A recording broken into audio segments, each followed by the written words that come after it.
हे आहे जमिनीमध्ये येणारं, ज्याला सुरण आपण म्हणतो, कंदमूळ आहे हे बघा. आणि जेव्हा ह्याची भाजी करतात, आणि अतिशय उपयोगी आयुर्वेदिक असं हे कंदमूळ आहे. आणि हे बघा, हे कंदमुळाला हे फूल असं येतं.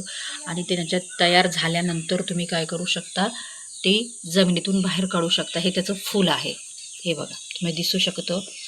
आणि ही सुरण बाजारामध्ये पण विकायला भाजीवाल्यांकडे असतं. त्याच्यामुळे हे बघा, त्याचं हे असं, हे कंद, हा जो भाग आहे तुम्हाला जेवढा पाहिजे, जसा पाहिजे तसं तुम्ही ह्याची भाजी करून खाऊ शकता. तो खराब होत नाही. तर अशा तऱ्हेने हे तुम्हाला, हे बघा पुन्हा एकदा दाखवते मी, किती सुंदर असं ही निसर्गाची किमया आहे. आणि ही तुम्हाला कोकणामध्येच पाहायला मिळते. म्हणून म्हटलं आज तुमच्याबरोबर हे शेअर करावं. कारण किती जणांना माहिती आहे किंवा नाही माहिती आहे हे माहीत नाही, परंतु मला हे तुमच्याबरोबर शेअर करावं असं वाटलं.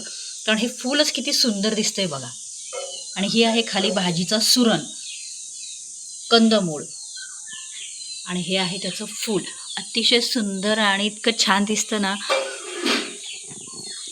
हे बघा, तुम्हाला जवळून दाखवते मी.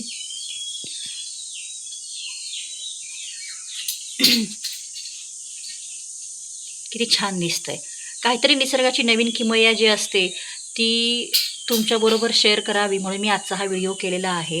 व्हिडिओ आवडला तर लाईक करा, शेअर करा, सबस्क्राईब करा.